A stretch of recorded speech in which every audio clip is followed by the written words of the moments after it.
Hello दोस्तों, यदि आप बिहार बोर्ड क्लास 10th में स्टडी कर रहे हैं तो आपके लिए मासिक परीक्षा कक्षा 10 मासिक परीक्षा जुलाई 2024 होने वाला है। हिंदी मातृभाषा विषय कोड आपका रहेगा 101 और समय मिलेगा 1 घंटा 30 मिनट, अर्थात 1.5 घंटा समय मिलेगा। और ये ओरिजिनल क्वेश्चन है, ओरिजिनल क्वेश्चन पेपर आया है जो हमें मिला है। और 1 से 30 तक क्वेश्चन रहेगा, उसमें से 25 क्वेश्चन आपको बनाना होगा। और ब्लू पेन का या काला पेन का यूज करिएगा आप। पहला क्वेश्चन है, ड का उच्चारण स्थान है, तो ड का उच्चारण स्थान मुर्दा होता है। ड का उच्चारण स्थान मुर्दा होता है। निम्नलिखित में कौन अंतस्थ व्यंजन है, तो अंतस्थ व्यंजन र है। निम्नलिखित में कौन ऊष्म व्यंजन है, ऊष्म व्यंजन स है।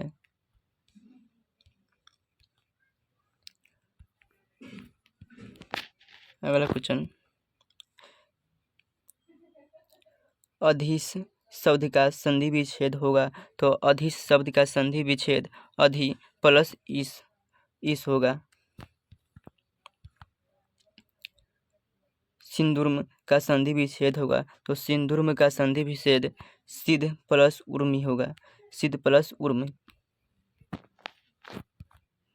दिगंबर शब्द का संधि विच्छेद होगा, तो दिगंबर शब्द का संधि विच्छेद दिक प्लस अंबर होगा। सिर चढ़ाना मुहावरे का अर्थ है, तो सिर चढ़ाना मुहावरे का अर्थ गुस्ताख बनाना होता है। हाथ पसारना मुहावरे का अर्थ, तो हाथ पसारना अर्थात कुछ मांगना, अर्थात याचना करना।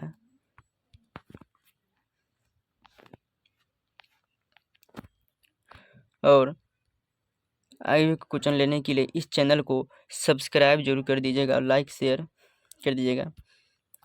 अगला क्वेश्चन है, आँख शब्द का पर्यायवाची शब्द होगा, तो आँख शब्द का पर्यायवाची शब्द नयन लोचन, तो लोचन दिया है तो लोचन हो जाएगा।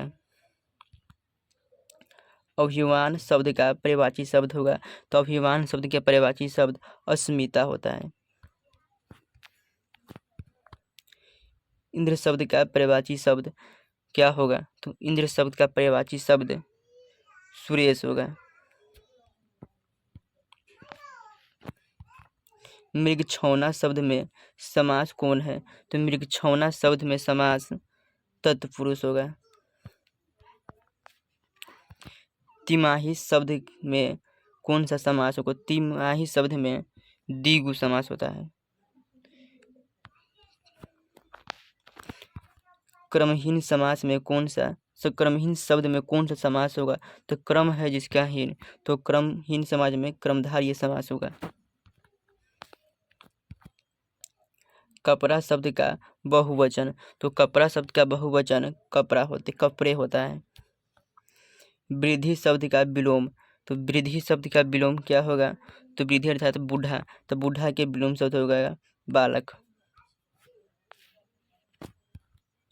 जल में लगने वाली आग के लिए एक शब्द होगा, तो जल में लगने वाली आग के लिए एक शब्द बरवना लल हो जाएगा।